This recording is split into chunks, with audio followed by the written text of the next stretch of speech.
Hey guys, welcome back. So it's been a week. This is the account, as you can see, that had no defenses. We've dropped down to 1,000 trophies. Surprisingly, we actually gained some gems logging on periodically throughout the week. People were using gems probably accidentally to get through the base because there's nothing that can hurt them. I mean, the castle gate does a little bit of damage. It does 38 damage, but it doesn't do much. So today we're going to talk about building a good defense and tips and tricks on defense building. So as you can see, we have a blank slate here. What I'm going to want to do is I'm gonna want to try out a defense design that I've been thinking about using. And let's see if I can try and remember what I was gonna do. I believe it's something like this. So yeah, you curve your road by moving your finger on the map. Let's see here. In this account, we have 25 road pieces. I believe. No, that wasn't it. And so to redo something, you just kind of go like that. Oh, yeah, yeah. Okay, so I remember what it was now. So I want to redo that. I'm going to go up.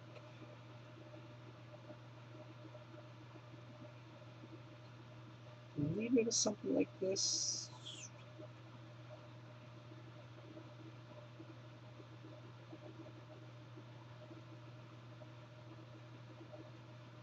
Yeah, I think it was like this. One more. Yeah, and the reason I want to do like this is twofold. I have to get rid of this over here. So I have to remove that. Because this position is the best position in the game. Place a nice tower there. So unfortunately, I only have one of those. I want to have another Firebolt cannon and put it over here. Because from what I found out fighting people in the Rate My Base series and through gameplay, is that when this is on a corner, like you see, it can be positioned here. Typically, you can attack it from this side, but since it's also able to be touched like from this side, the game puts it more on this side, so you can't attack it from this side at all. But it can still hit people over in this area, as you can see. So it can hit in this area right here, but it can't really be attacked from this corner. The only units that can attack it are cannons, and they have to be really, really close to the edge over here, which most of the time they don't go that far walking path with the AI. So this tower right here is in a really, really strong spot, and I'll show you what I'm talking about right now. So I'm going to add just two random towers here for demonstration purposes. Oops.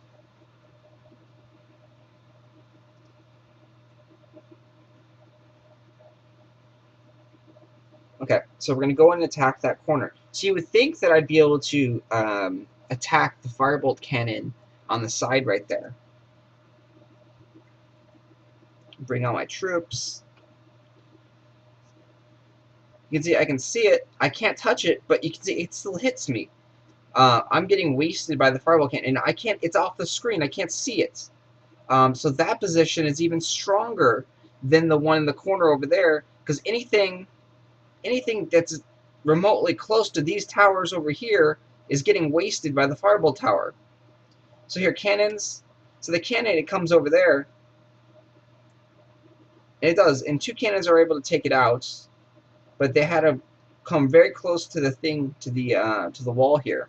And sometimes the AI doesn't go. Sometimes the AI will turn over here, and they'll go, just go forward. So that spot is extremely powerful spot right there.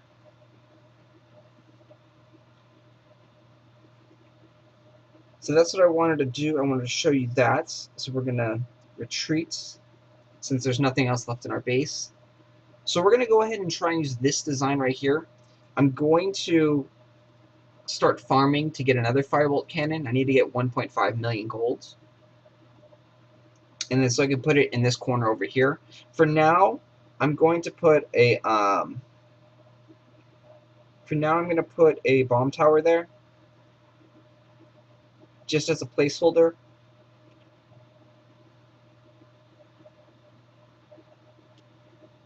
Over here, I'm going to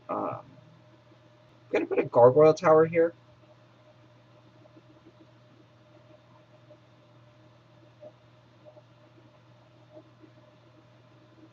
Probably put my barricades first.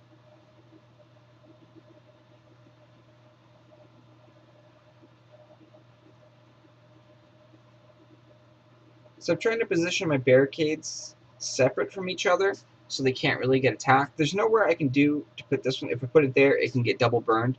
Even if I put it over here, it still can get double burned if you start your burn over here and then run over here. But at least it's a little bit further and it takes more, effort. So here, again, you just go to the corner, it's going to get double burned, double attacked. So trying to separate those guys as far as possible.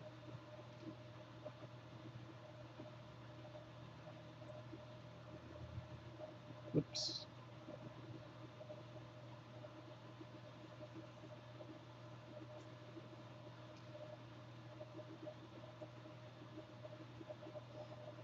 You definitely want a barricade up here, because as this cannon gets killed by the cannons, if the opponent is using cannons to attack you, it will sit and attack the barricade right there, and it'll also it will sit right here and attack this, and so all the troops that are coming out, the ranged troops, will be able to waste all the cannons. So this serves as a great distraction for the cannons.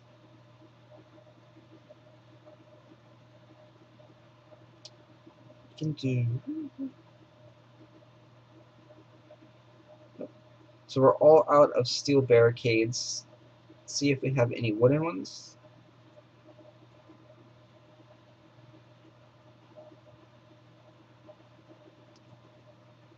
So I'm just randomly placing them right now, and then I'll move them around once things get out there. So I have no more barricades. So do you have any spikes?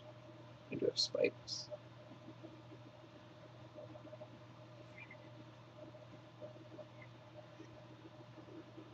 Okay, so I have 3 sets of spikes.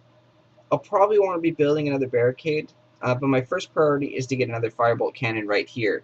So that's number 1 priority.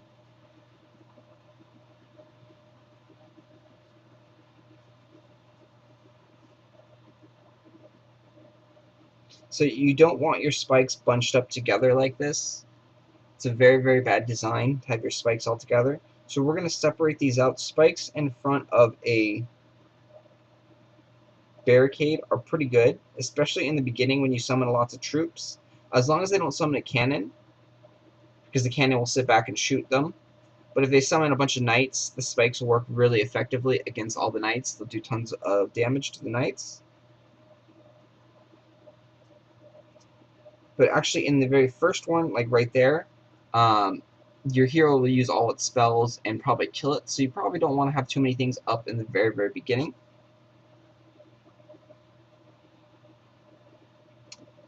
We can do is we can do that. So that way the hero will use all the spells on the first barricade, and then the second one, the clump up of units will get hit by the spikes. And spikes with a Gargoyle Tower on the side works out really well. Tons of like splash damage and burn damage there.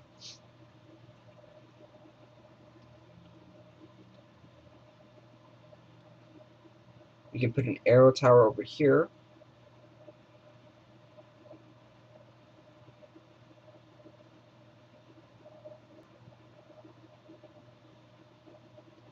Move the other spikes over here. Actually, I'm going to probably bring that back.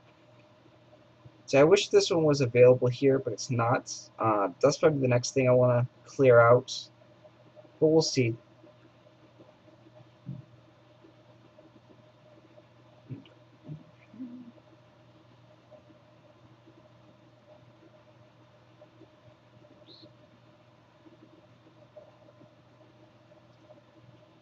That there. Because a lot of times you are limited by your runes. So clearing these out is a good priority, but you'll have to make your base around them for now because they are expensive to clear out. Right now they're currently costing me 100 to remove, which is a lot.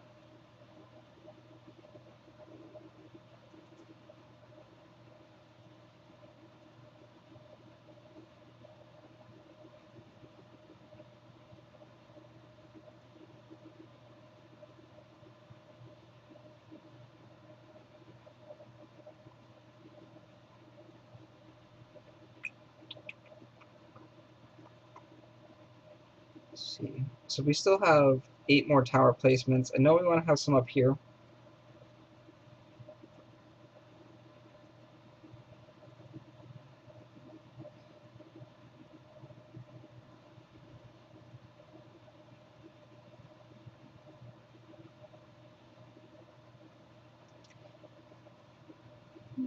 Putting a tower behind a barrier like that is okay, but if you're smart, you can go and touch the corner and you can burn and attack that the tower already.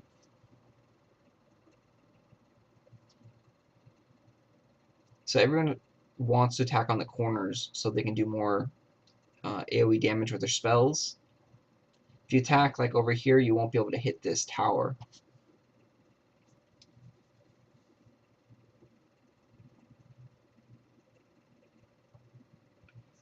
Try and separate all your towers so people can't just kill you with one Apocalypse Scroll.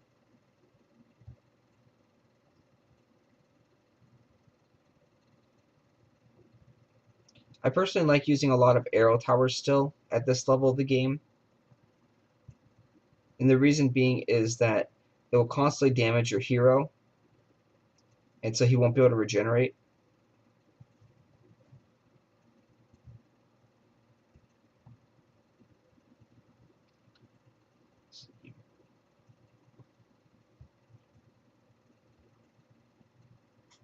And your hero is the strongest unit you have. All your other troops are going to die fairly easy, low life, but your hero has like 40,000 life. There we go. You can click on the throne and you can see he has 3,000 leadership, 6,000 life, and well 450 attack. So he has a lot of life and he regenerates if he hasn't been attacked for a few seconds. That's the big key. If he's constantly being attacked, he won't regenerate. So unfortunately, we're going to have to clump some of our towers more together because we don't have any other really spaces to put them. You don't necessarily want to put two wooden towers next to each other because they can get burned and killed in one firestorm. So you do want to try and separate them out as much as possible, but unfortunately it's not always possible to do with the ruin situation. Let me just throw this one up here. I'm not a big fan of putting towers up here. Like, so this is a rough design. It's nowhere near complete. We do need to get another Firebolt cannon, and then we can move things around a little bit. So that's goal number 1, is to get the Firebolt cannon. I do like having just a random spike on the floor there, because if your hero doesn't sit and kill it, then all the troops are going to start walking around it. The knights, they don't attack spikes on the ground. So if the hero doesn't sit there and waste time to try and kill it, then the knights are just going to start walking over it and getting, spike damage constantly. So the hero actually have to sit there and actually take the time to kill it. Higher level spikes, they don't die in one hammer strike. It takes a couple hits. They say they have low life, but they are resistant to a lot of things, as you can see pulling up the status here. So resistant to normal, resistant to piercing, so it cuts it in 100%, which is about half damage. And they are cheap to upgrade as well.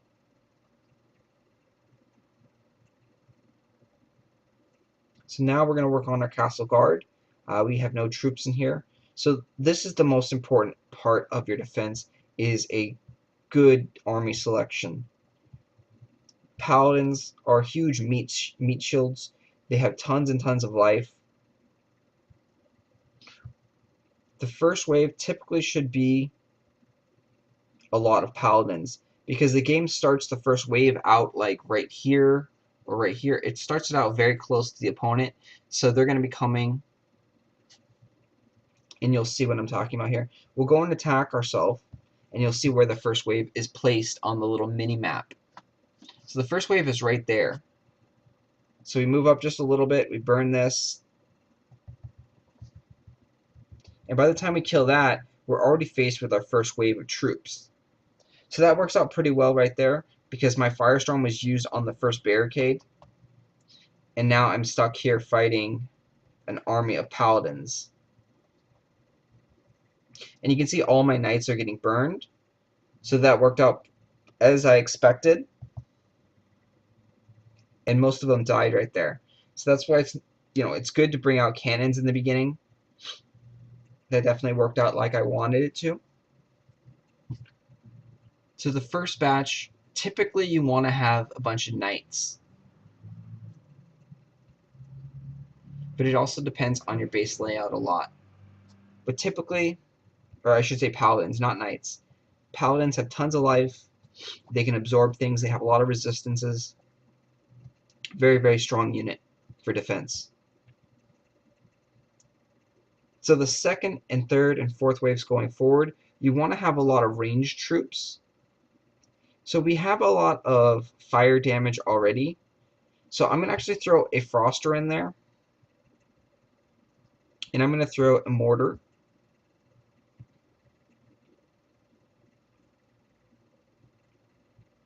I will throw one Paladin, and I have 5 spots remaining. And then I'm going to throw 2 Archers. And then with the 1 spot, I'm going to bring out a Knight. You want to have a diversity in troops. This is going to be the only Froster that I'm going to use here, because Frosters aren't that effective. It's just that down in this area,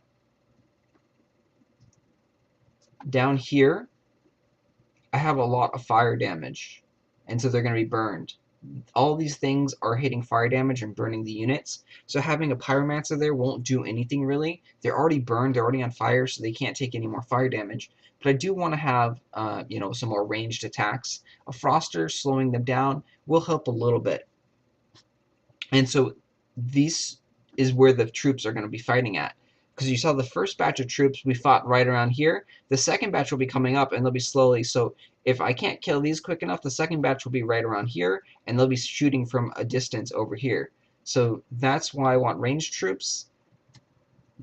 And then so the third batch of troops you'll be meeting will be around right around here.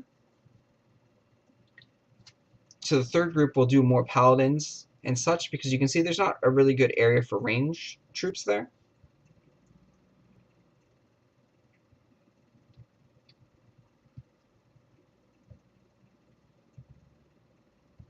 And do 3 paladins there.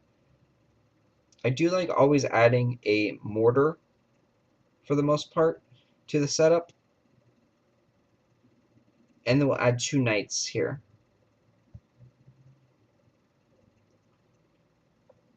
Mortars are extremely, extremely powerful against knights and paladins. And they also do a lot of damage to the hero, because the poison will linger on the ground. So the hero will take poison damage on top of taking burning damage in that area. And having a combination of 2 dots, 2 damage over time effects, is really deadly. So again, we're going to bring out about 2 paladins here. We're going to look at it and see where this is roughly going to fight. So roughly we're going to fight these guys around this area. So there's really nothing to protect any ranged troops. So we're probably going to go a lot more paladins again.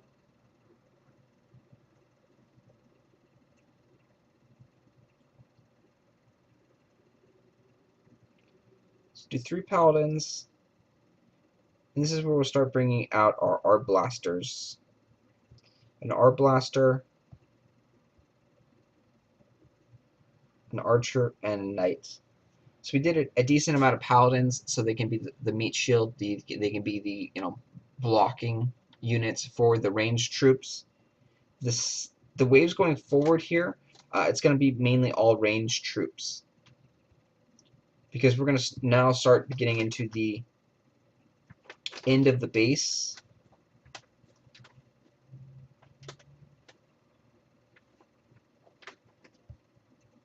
I'm going to split it up with archers and art blasters in that one, because If they use a sword rain, it's going to kill everything, so it doesn't really matter. But 2 archers will do a lot more damage than 1 Arblaster. The Arblaster just has greater range. So an army of archers is actually really, really deadly. The next wave, we're going to bring another mortar in.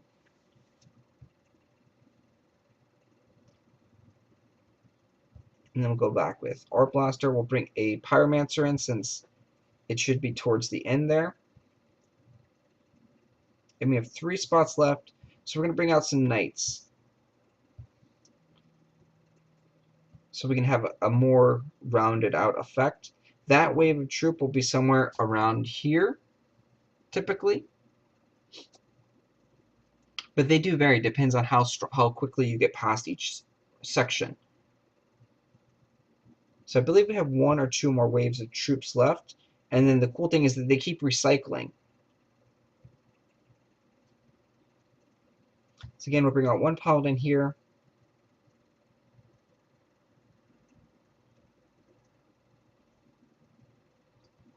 Mortar. Blaster. And then 2 archers. You notice now further down into the depth of your waves, it's mainly archers, ranged troops. Bring out a Pyromancer. Start doing this one with mainly archers.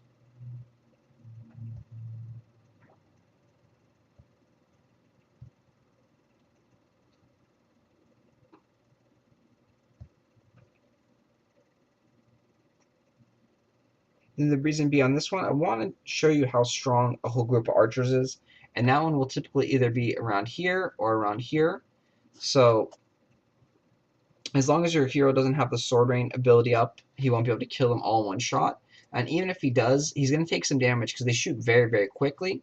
And having 6 or 7 archers shoot at him right away is pretty damaging.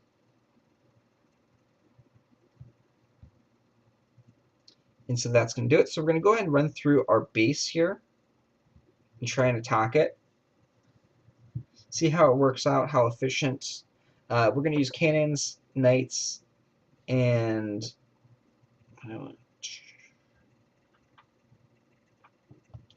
put the Arblaster on. We probably won't use it. So we're going to go in there and try and attack. We're going to bring out 2 cannons in the beginning, help us kill this. Since I know what's coming, I'm not going to use my Firestorm. I know I want to burn these troops up here, because if I didn't, then I'd have a lot more issues. So I was able to sword rain and kill most of the ranged troops. The mortar is still alive, as you can see, and it's causing massive poison damage to everything, which is exactly what I wanted.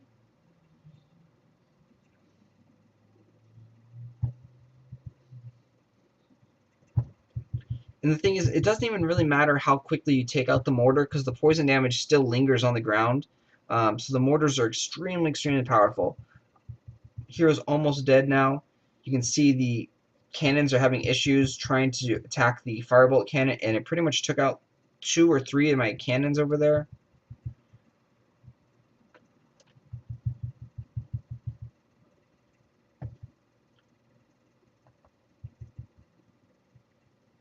So here's the Arblaster Archer setup. I don't have my Sword Rain available, so it did a lot of damage there. I'm going to try and come up here and Sword Rain kill those guys.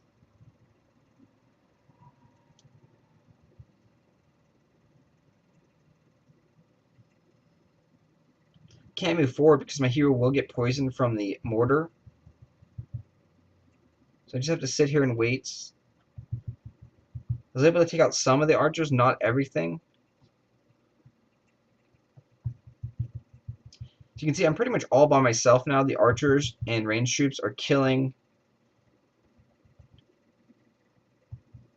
all my units down there, and I died. So I think all in all, pretty good design right there. Held me out, killed me. 30 some odd seconds left. I don't think even if we did resurrect here, we're going to get to the end.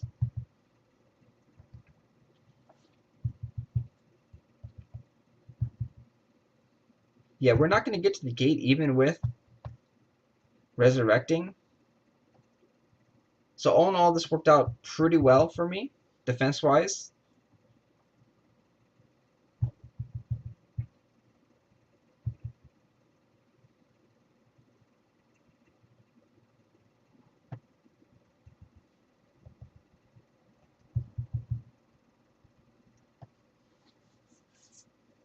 So that's going to do it for this episode. So we did a nice tips and tricks on defense. We built up King J-Dub's defense. So unfortunately now it is no longer an easy target. It definitely is a very, very hard base to attack. I do encourage you guys to go give it a shot, to try it out. You have seen all the wave troops. You have seen everything. So if you are interested to go out and try it out, just remember that it will be tweaked here and there once I start playing and upgrading things. I am going to add a Firebolt cannon over here. Going to change up the towers a little bit here and there, depending on money-wise, how much gold I can farm. But yeah, if you have any suggestions, please leave them down in the comments below. And thanks for watching.